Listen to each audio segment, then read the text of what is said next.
Arriba vos, hacemos me parece. Bueno, hay mucho ruido, así que vamos a tratar de...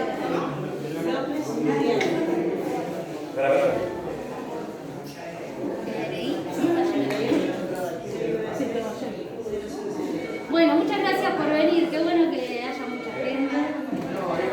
Es importante mantener estos espacios de capacitación y es lindo que todos nos actualicemos con estas clases que tratamos de buscar actualizaciones de problemas que habitualmente vemos en la emergencia y que a veces estamos acostumbrados a actuar de una forma por costumbre, por cómo actúa el que está al lado mío o el de mayor experiencia, pero la idea es que tengamos un fundamento con bibliografía actualizada para todos estos tipos de casos de la emergencia. Bueno, hoy vamos a hablar de quemaduras. Yo soy Valentina del Baldo, soy médica de guardia, soy médica generalista, médica de familia y acá está mi compañera Nadia. No sé si querés ver. Bueno, estuve en emergencia hasta hace unos días, ahora estoy en la parte de neo. Y bueno, la cuestión de quemaduras surge a raíz de un paciente que nos ingresa con mi compañera Ivana, que anda por acá, que ella no va a participar en las preguntas, porque se nos había llegado un poco, ¿no?, de la situación de preguntas luego de ese paciente. Le pregunto a ella como para ver qué se hacía en ese momento y me dice, bueno, ¿por qué no investigamos y hacemos la charla? Así que nos pusimos así surgió la charla que... Bueno, muy bien. Vamos a arrancar con una situación problema para que más o menos todos cuenten sin vergüenza qué harían en el lugar de cuando llega un paciente con una quemadura. Bueno, el problema surgió que entra un masculino de 45 años aproximadamente en el mes de abril, justo con esos fríos que empezó a hacer, y llega a la 1 o 2 de la madrugada con una quemadura, desnudo el señor, con quemadura en varias partes del cuerpo, zona más que nada genital y manos y abdomen. Así que, bueno, de ahí surge qué es lo que harían ustedes. ¿Qué es lo que harían? ¿Sí? Y cómo resolver esa situación luego de la explicación. Es una foto con privacidad del paciente, ¿no? Pero más o menos para que veamos cómo es la quemadura. ¿Qué se les ocurre en un paciente quemado? ¿Qué es lo primero que hacemos en un paciente quemado? ¿Qué harían? ¿Qué le preguntarían? ¿O qué haríamos como enfermeros o como médicos? A ver si alguien se anima a responder. ¿Con qué se quemó? Perfecto, muy bien. ¿Qué más? ¿Cómo? Enfriar la zona, perfecto. Si tiene alguna enfermedad previa, muy bien. ¿Qué vamos a mirar también? Además de preguntar, ¿qué vamos a mirar? La extensión de la quemadura y el tipo de quemadura y la zona afectada. Exacto. Muy bien, ¿le colocaríamos algo? ¿Alguna...? Ah, si tiene obra social, le podemos preguntar.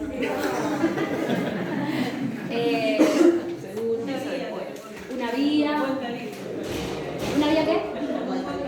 Con un buen calibre, perfecto. ¿Le ponemos algo más? Sonda, no sonda, sonda vesical, no sonda vesical, ¿cuándo? Según el grado de quemadura, si tiene la zona genital afectada, perfecto. Acá Lana dice si tiene la zona genital afectada, le colocamos sonda vesical. Esto después, vamos a ver la clase y después tratemos de resolver el problema. Está perfecto lo que dijiste. ¿Algo más se le ocurre hacer? Obviamente siempre viendo por qué es la quemadura, la zona afectada y empezando en el ABC, la vía aérea, ver si compromete o no, si puede haber inhalación de algo o no, para ver si tenés que priorizar eso antes de cualquier otra cosa. Perfecto, muy bien. El ABC siempre para el paciente que ingresa a la guardia. ¿Y cómo puede estar este paciente con esa quemadura que está roja, así hirviendo, muerto de dolor? Entonces también valorar el día. Bueno, seguimos con esa es mi familia.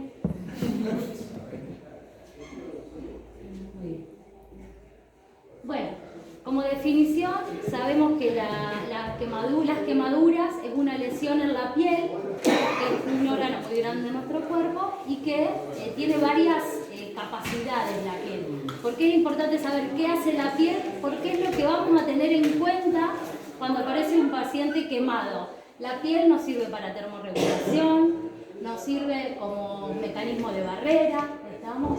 Y también bueno, controla el ingreso o la salida de líquidos a nuestro cuerpo. Entonces, toda lesión en la piel va a afectar estas tres cosas de la piel, ¿no? La hidratación, la termorregulación, que va a generar un paciente deshidratado y con tendencia a la hipotermia, y la pérdida de barrera, por eso va a ser un paciente que quizás pueda sufrir alguna infección con el correr de las horas. ¿Estamos? Para tenerlo en cuenta como diagnóstico y como tratamiento.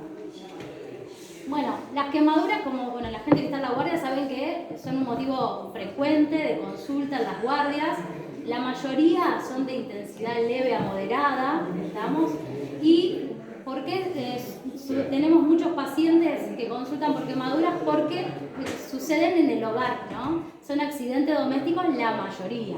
También hay que tener en cuenta que se dan en otros ámbitos como accidentes de tránsito, violencia, Entonces, hay muchas muertes por año de quemaduras. En el mundo, la OMS dice que hay 180.000 personas fallecidas por quemaduras. Pero también la gran mayoría van a quedar con mucha morbilidad, ¿no? Con muchas complicaciones por la quemadura, que esas son las mayorías, ¿estamos? Y lo más importante de todo es que pueden prevenirse, ¿no? Y ahí está el accionar nuestro como personal de salud de prevenir las quemaduras o hablar de la prevención. Hay muchos tipos de quemaduras, pueden ser térmicas, ¿no? Que son, bueno, por calientes líquidos. Esto es una bibliografía española, le llaman escaldaduras, que pueden darse, bueno, las térmicas por agentes líquidos, son acción directa de una llama, por contacto de algo sólido que esté caliente, por fricción, accidente de vía pública, el pavimento genera quemaduras en el cuerpo. Puede haber quemaduras eléctricas, ¿no? En donde vamos a ver las de alto voltaje y bajo voltaje. Estamos siempre tener en cuenta que la electricidad en nuestro cuerpo genera alteraciones cardíacas, además de las lesiones en el tejido. Entonces, a todo paciente que viene con una lesión por electrocución, a hacer un electro, valorar las enzimas cardíacas, ¿estamos? Cuando es de menor voltaje producen menos lesión, cuando es de mayor voltaje producen más lesión. ¿Estamos? Las de alto voltaje generan lesión en huesos, en músculos, ¿estamos? Entonces hay que ir a buscar esa lesión. El flash eléctrico, que es una llamarada por cortocircuito, esta se va a tratar como las térmicas, ¿no? No como eléctrica, sino como una quemadura térmica por el contacto. ¿Estamos? Hay quemaduras químicas que están dadas por sustancias ácidas o básicas, como el ácido sulfúrico, el ácido clorhídrico. Esta por ahí no vamos a hablar mucho hoy, son quemaduras graves que la mayoría tienen que ser derivadas sí o sí a un efector de mayor complejidad. Tenemos las radioactivas, que son por radiaciones, bueno, por radiación solar, y por frío, que son las temperaturas extremas, en donde vemos quemaduras en las extremidades del cuerpo, punta de los dedos, nariz, orejas, ¿estamos? Que llegan a la necrosis del tejido. Bueno, es importante tener en cuenta las diferencias entre niños y adultos. No es lo mismo un niño quemado que un adulto quemado. ¿Por qué? ¿Qué se les ocurre? ¿Los niños qué tienen de diferencia con los adultos? Físicamente. ¿La qué? La sensibilidad de la piel, o como dice ahí, el grosor de la piel. Tienen piel más fina, se queman más fácilmente. ¿Estamos? También que son más chiquitos, entonces el mismo estímulo, el fuego en mi cuerpo, que soy adulta, no va a ser el mismo que para un niño que quizás yo me queme un brazo y el niño se va a quemar entero, por ejemplo, ¿no? Tienen menor superficie corporal que se quema más fácilmente. También tener en cuenta que, bueno, esto lo lleva a deshidratarse más rápido y que hay, ya lo vamos a ver más adelante, escalas para evaluar la extensión de la quemadura. En los niños no podemos usar la de los adultos porque tienen otra superficie corporal. ¿Estamos? Y importante, acá habla más de los niños, pero importante tener en cuenta lesiones por quemaduras por maltratos, ¿no?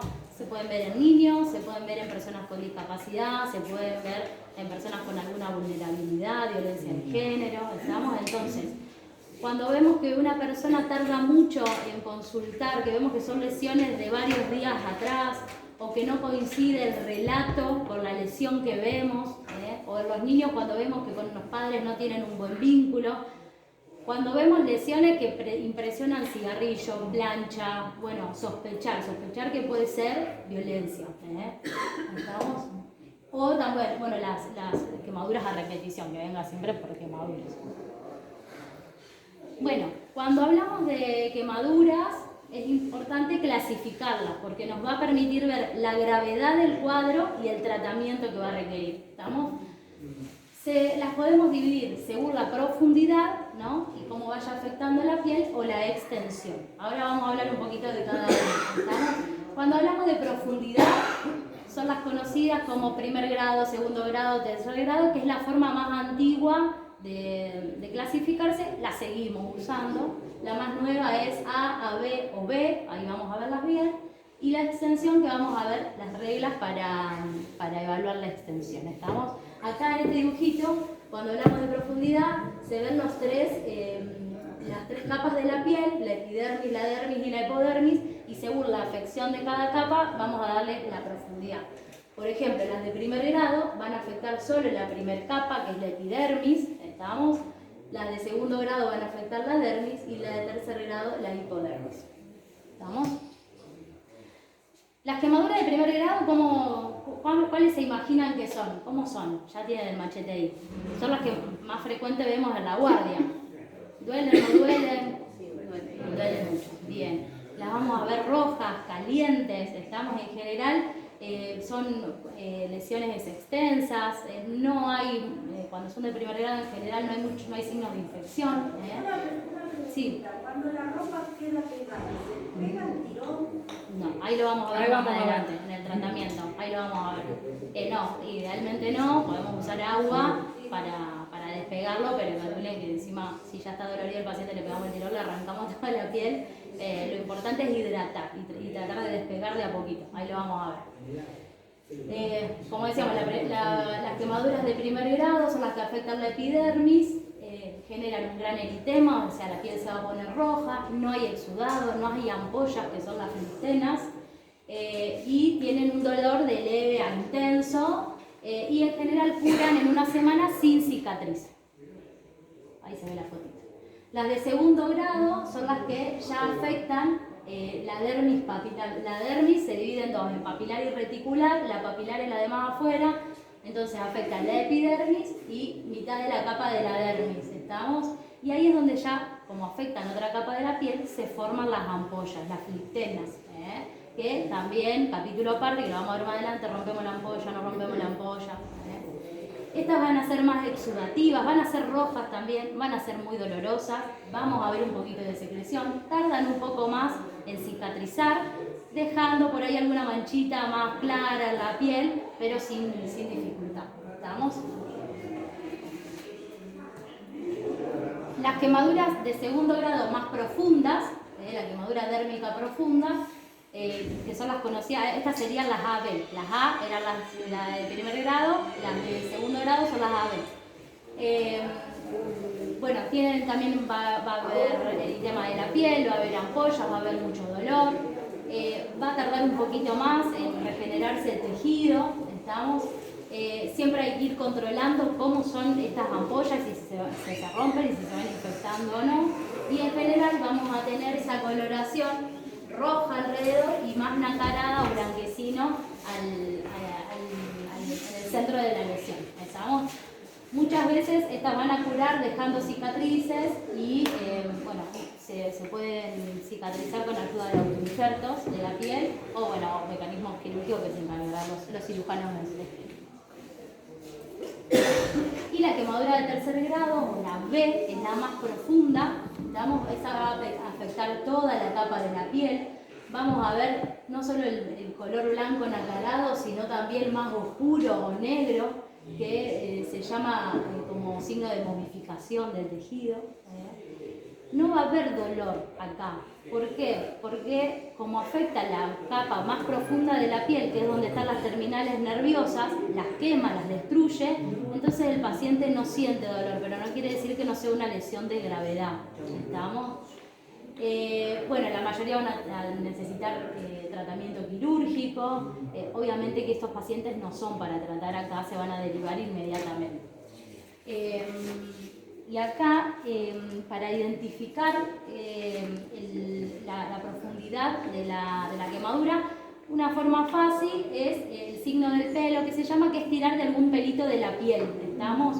De la zona afectada. Si duele, quiere decir que se afectaron las partes más superficiales y que la de abajo, donde está el folículo piloso, donde arranca a crecer el pelo, no está afectada, entonces va a doler porque está agarrado de abajo. Si la sacamos y el pelito sale sin dificultad y sin dolor, quiere decir que ya afectó la capa de más abajo de la piel y no va a sentir dolor. Entonces, si no hay dolor, es una quemadura más profunda. Bueno, ahora hablar un poquito de la extensión de la quemadura en cuanto a la superficie corporal. ¿Habían visto estos dibujitos alguna vez? Bien. Claro. Esto no hay que aprenderlo de memoria. Es importante que tengamos los machetes en el celu, en el shop, en la sala, para que nos ayuden a hacer este diagnóstico. Esta forma de medición se llama regla de los 9, que divide al cuerpo, a todos los sectores del cuerpo, en 9 o múltiplos de 9. Entonces nosotros tenemos que ver qué parte del cuerpo está quemada y vamos al dibujito y sumamos 9. Qué parte del cuerpo es así y vamos sumando 9, 9, 9. Cuando hacemos toda la suma nos va a dar la superficie corporal total quemada. ¿Estamos? Esta se usa en adultos. Ya después va a quedar el resumencito con los machetes también para tenerlos a mano. Como decíamos, en los niños hay otras tablas, una de las más utilizadas, hay varias, pero las más utilizadas son estas dos, la de Land-Browder y la de la palma de la mano. Esta lo mismo, acá es como la imagen anterior de adultos, pero esta la divide en edad, de 1 a 4, de 5 a 9, de 10 a 14 y bueno, el adulto. Esto nos habla porque las proporciones del cuerpo van cambiando a lo largo de la vida, ¿estamos? Entonces, según la edad, van cambiando los porcentajes que equivalen a cada parte de la piel quemada. Entonces, después lo podemos ver en este cuadrito. Si, por ejemplo, se quema la cabeza y tiene menos de 1 año, tiene más afectaciones, el 9%, ¿estamos? Y así con todas las partes del cuerpo. Esto no es para que sepan que existe y acudir a estas herramientas, ¿estamos? Y la otra sencilla que podemos usar es la de la palma de la mano. Esto se usa en niños, generalmente para quemaduras pequeñas o la que está todo quemado y tiene solamente algunas partes sanas.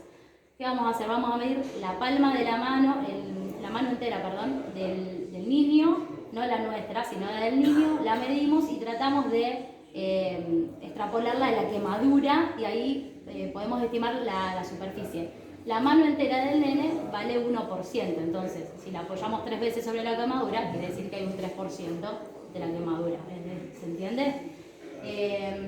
Entonces solo en pequeñas quemaduras o en la que está todo quemado y tenemos una pequeña partecita sana, bueno, la vamos a medir. Y si no, las tablitas aquellas que están buenas y son recontra específicas. ¿Alguna duda de esto? Bien, esto también es otro machete para tener, no hay que aprendérselos, pero son los criterios de gravedad. Nosotros dijimos que vamos a saber la superficie corporal quemada para saber la gravedad del cuadro, ¿no? Entonces, por ejemplo, una quemadura menor es cuando una persona adulta tiene el 15% de la superficie corporal quemada de una quemadura de primero o segundo grado. ¿Estamos? Si cuando hacemos toda la clasificación y la extensión nos da que se quemó el 15% en una quemadura de 10 o de primero o segundo grado, es una quemadura menor. ¿Estamos? Las mayores, bueno, son todas las que aparecen ahí, por ejemplo, el mayor del 25% de la superficie corporal quemada en el adulto. ¿Estamos? ¿Esto para qué nos va a servir? Acá nosotros nos va a dar el criterio de derivación. ¿Estamos? Nosotros no vamos a tratar un gran quemado. Esto también para tenerlo de machete en donde trabajemos.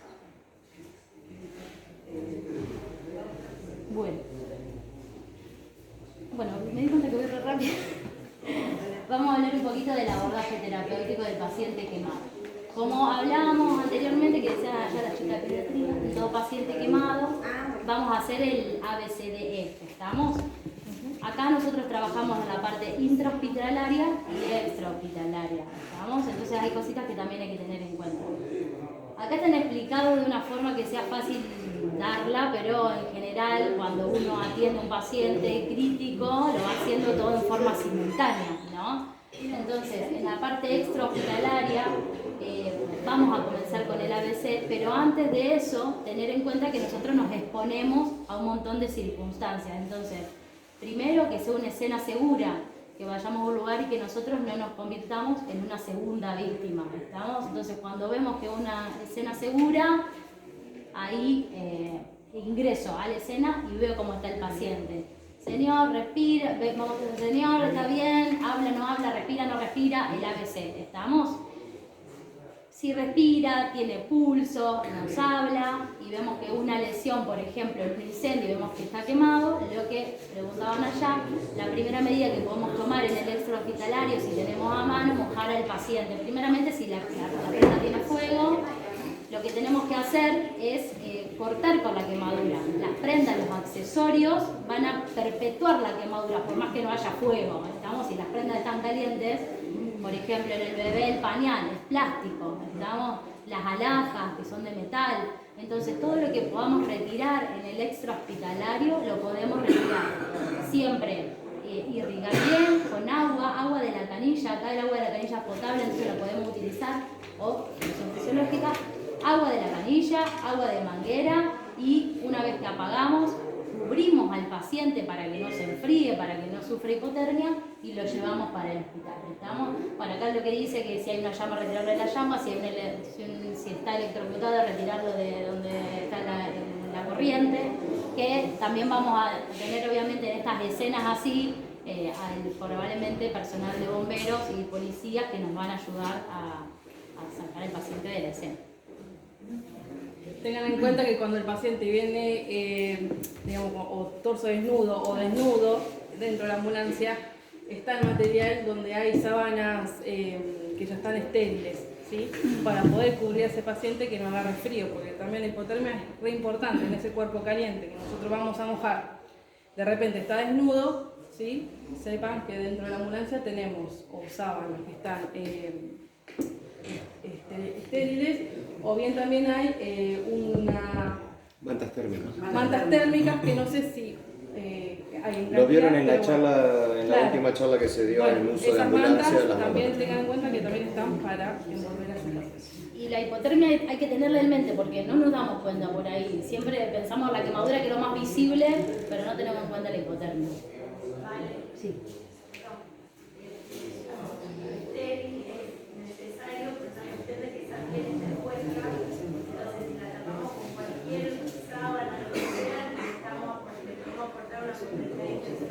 Claro, como habíamos hablado al inicio, que la piel es nuestro mecanismo de barrera, el principal, el primer mecanismo de barrera que si está quemado ya no sirve, está bien.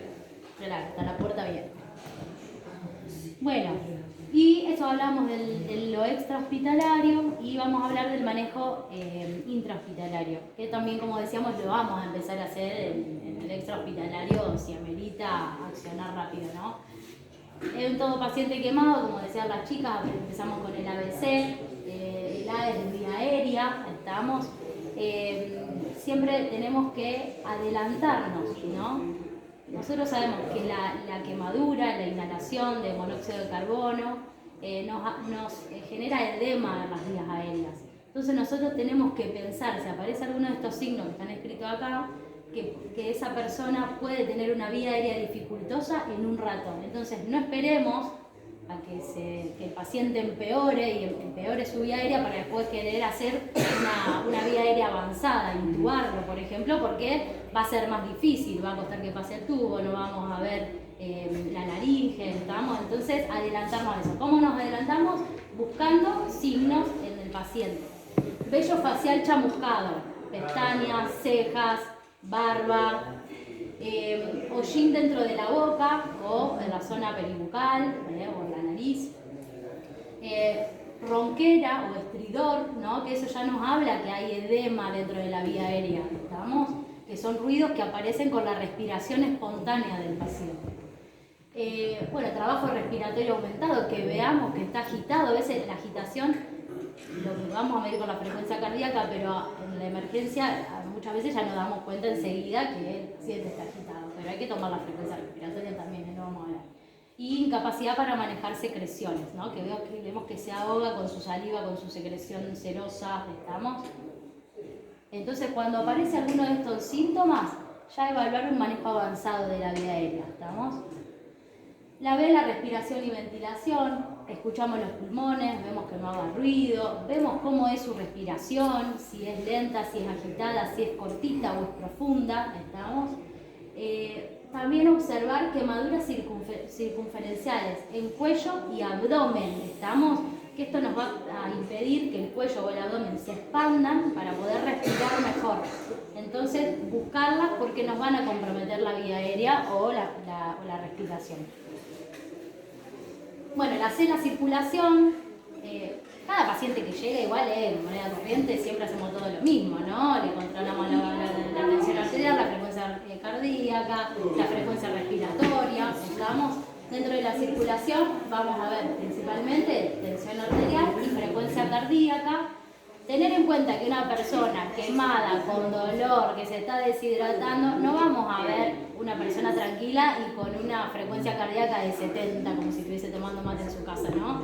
Es esperable que tengamos una frecuencia de 100 a 110, ¿no? Tampoco asustarnos, pero entender que hay un contexto que no ayuda a que ese paciente esté con la frecuencia cardíaca normal.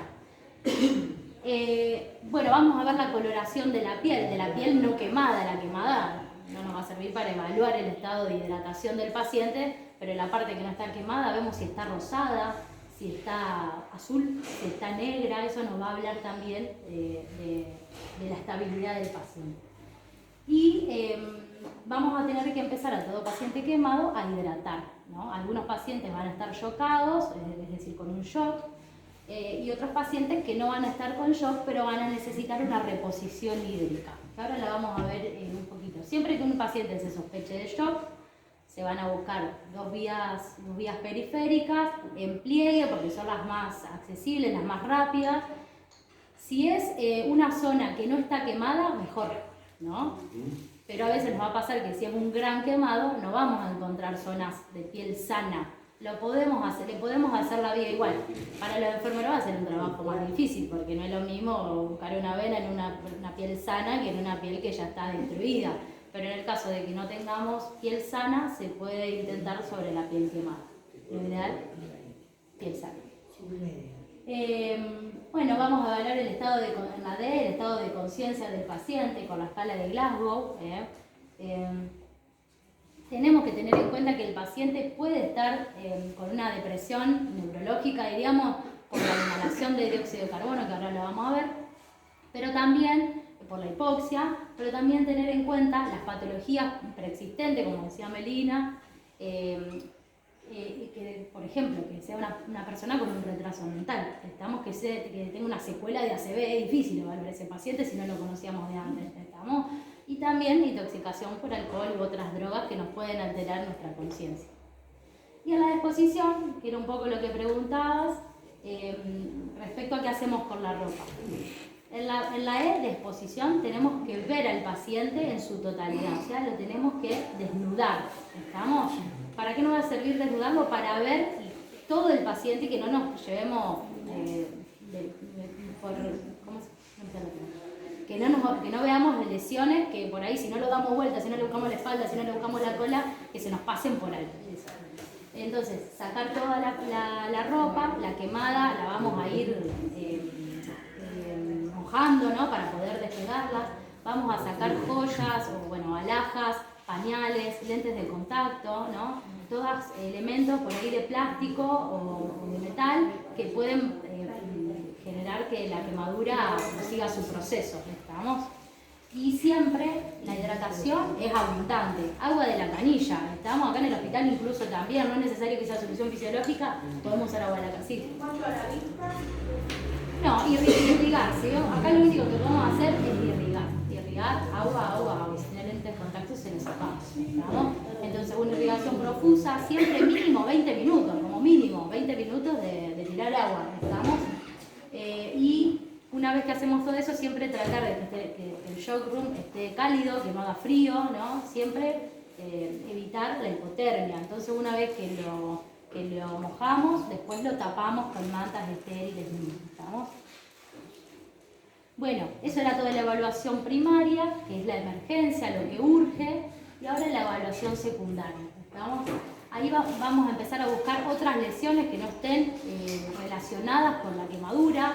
Por ejemplo, que la quemadura haya sido en un contexto de un accidente vial, entonces buscar fracturas, buscar traumatismo de cráneo, buscar hemorragias, bueno, lo que sea. ¿Estamos? Obviamente que si lo descompensan al paciente ya nos vamos a dar cuenta antes y lo vamos a hacer en la evaluación primaria.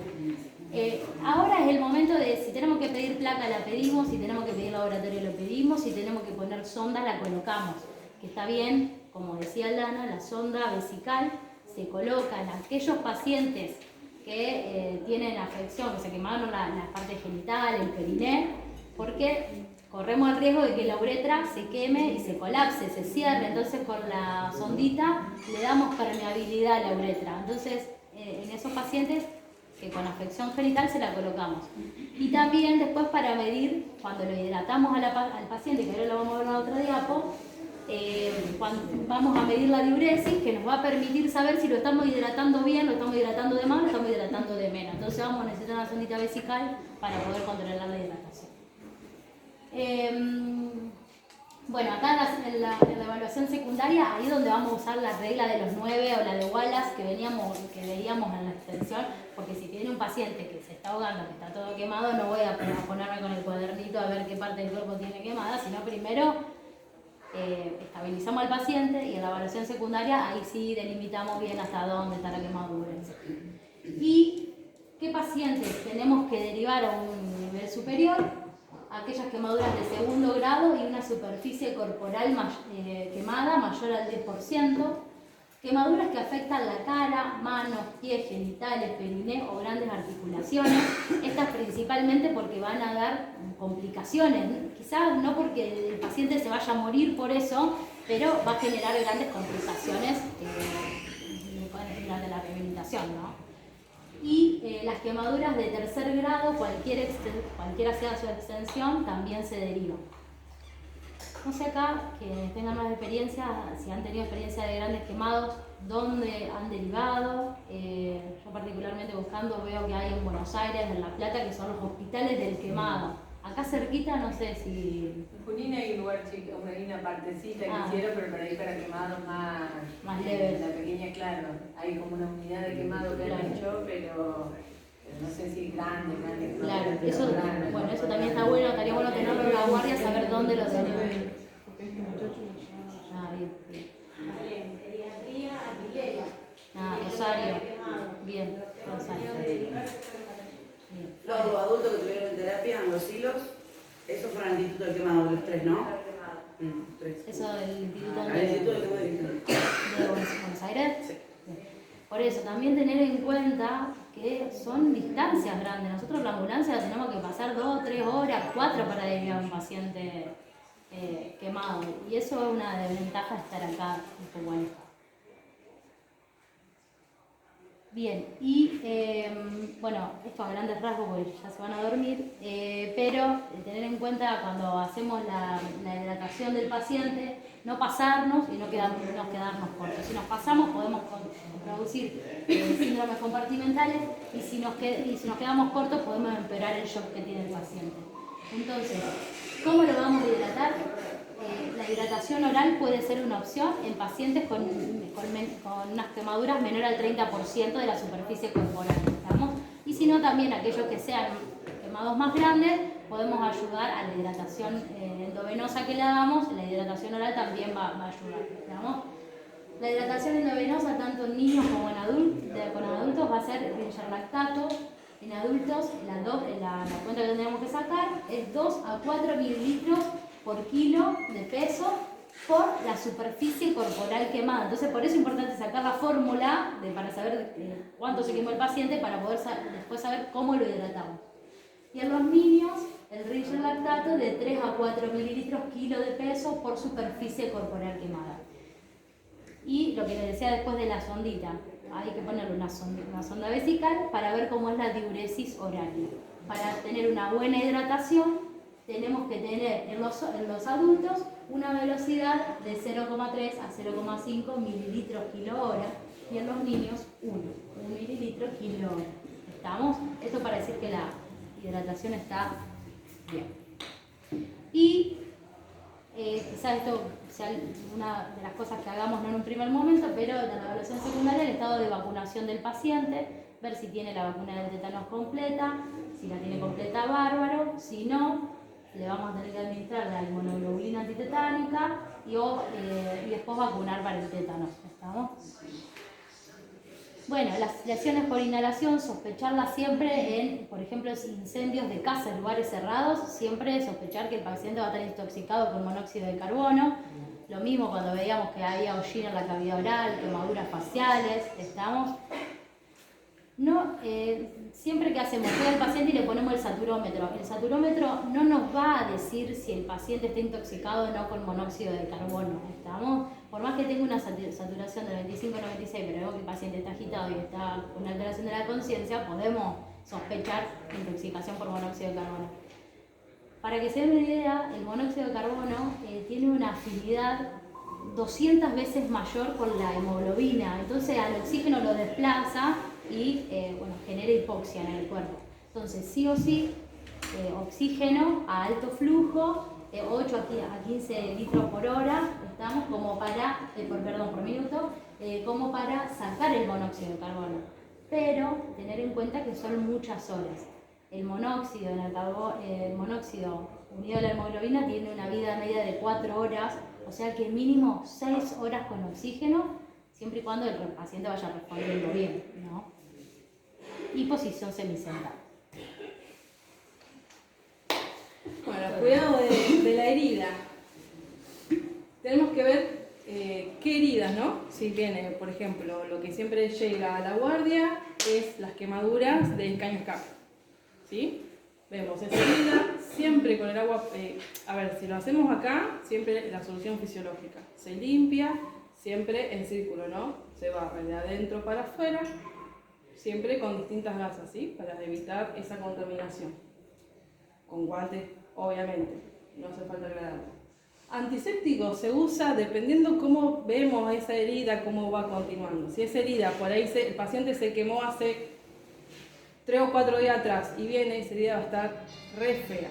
Entonces sí podemos usar el jabón antiséptico, ¿sí? Lavamos bien, secamos con solución. ¿Qué pasa? El tema es que estamos en esa contradicción de si usamos como primera parte el Plaxul, si usamos como primera parte la vaselina. El libro dice que usemos el Plaxul, siempre.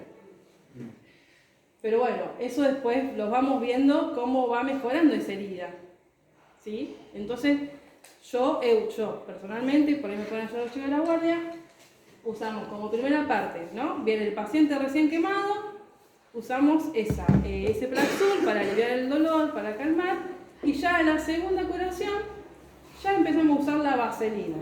Vaselina pomada, sólida, o bien la gasa en vaselina, ¿sí?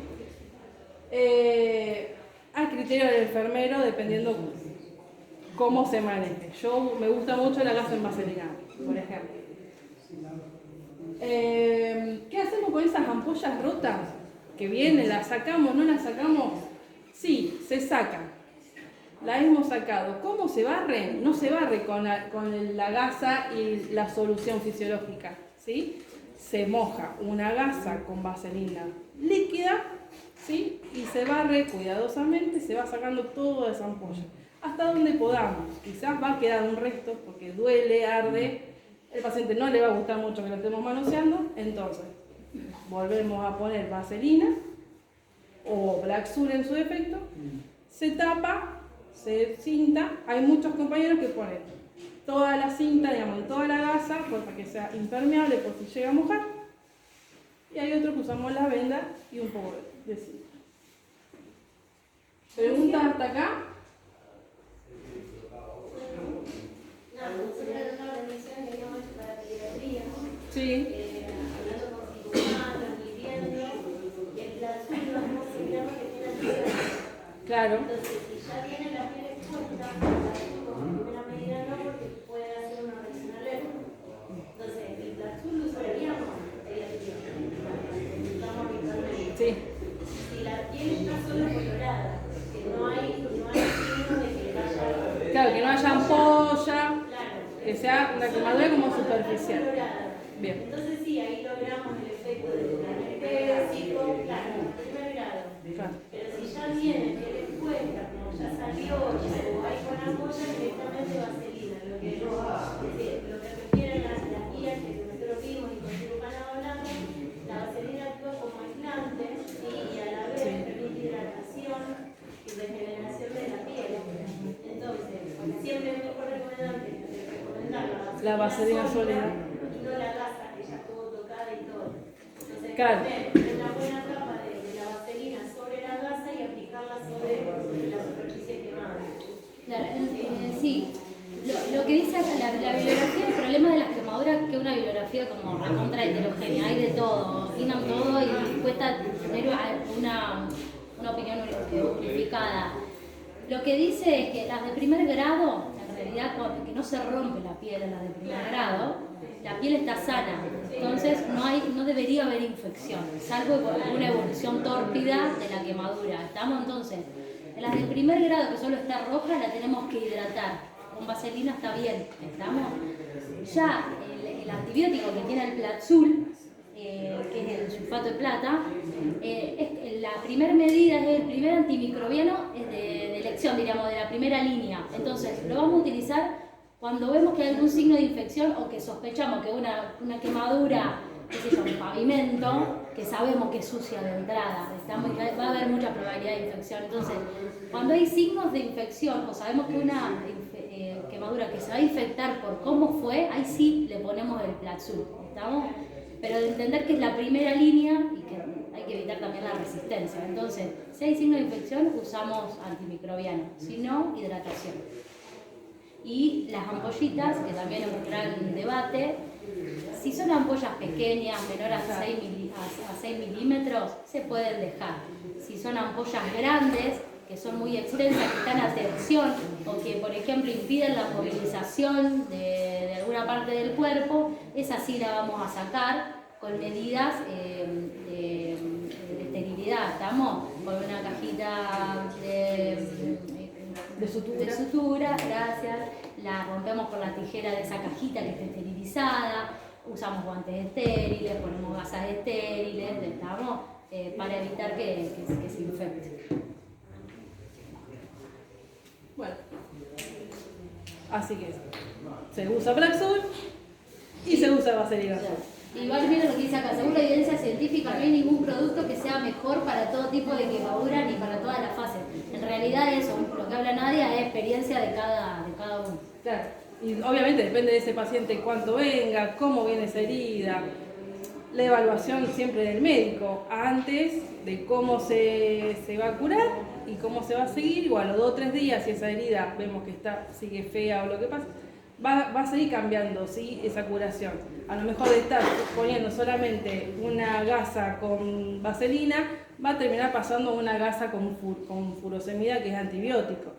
Pero eso se va viendo a medida que va pasando ese paciente, cómo va la herida. Gasa furosemida. Furosemida. ¿Dónde estaba el otro? No entendí. Bueno, esto lo estaba hablando recién un poquito, ¿no? Que la quemadura de primer grado es la que está sana, que solamente va a llevar un poco de vaselina. La segunda es la superficial, que vamos a seguir haciendo lo que estábamos contando, ¿no? Con el Plaxul o la vaselina sólida.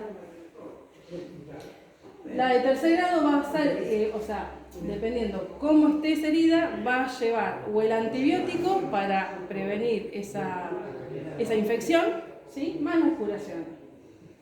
Hay curaciones que se hacen con apósito hidrocoloide, que fui a la NEO y me dieron un pedacito, yo les quería mostrar, pero bueno, es muy pequeño, escueto, es como un simulacro de Kelsey, entonces, Acá también está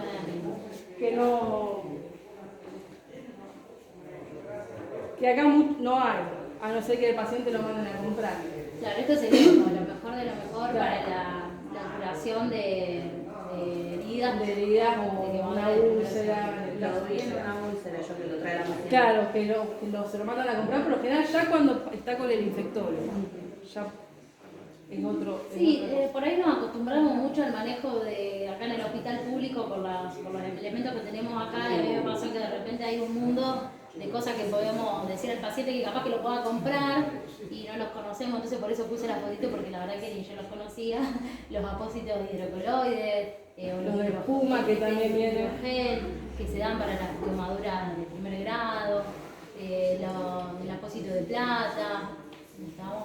Para que sepan que existen y que si el paciente lo puede costear, se lo podemos indicar. Así que bueno, ahí va pasando ese pedacito de hidrocoloide. No sé si se lo No, pero bueno, eso depende también de si está muy infectado. Nosotros por ahí le decimos, mira, podéis consultar con el infectólogo, y de ahí pueden venir o bien siguen yendo por guardia y bueno, y ver el médico clínico cómo le indica también cómo va siguiendo, pero eso no va a existir. Va en la casa.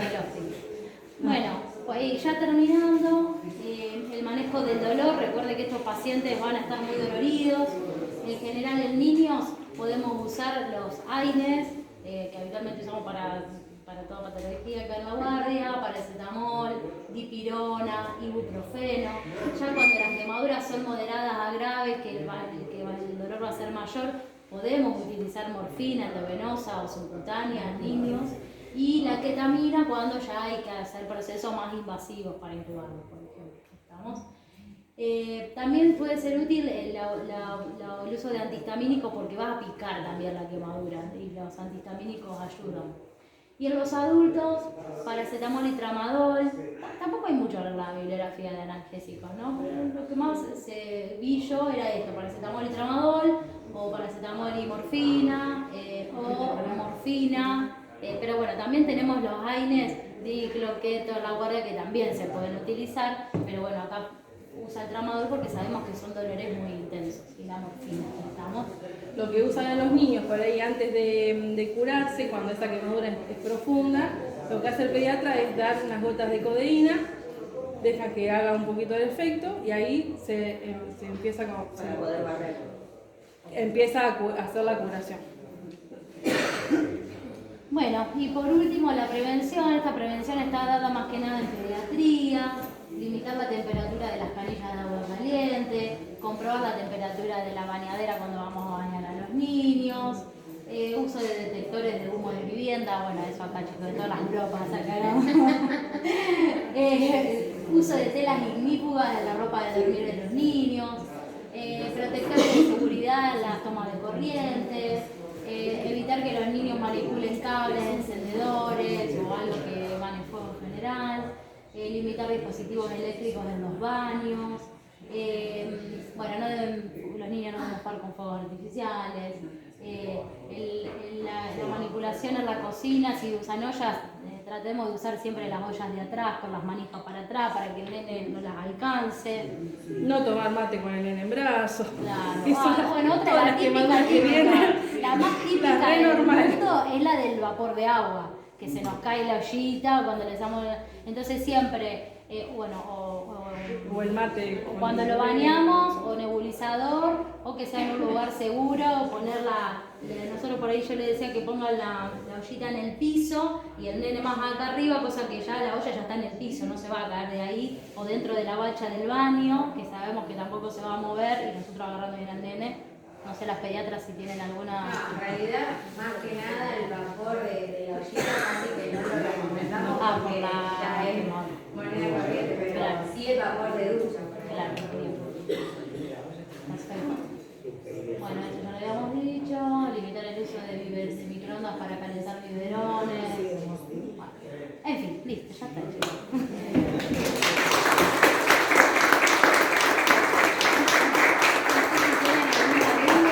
Bueno, después de toda esta charla, ¿cómo terminan con ese paciente quemado?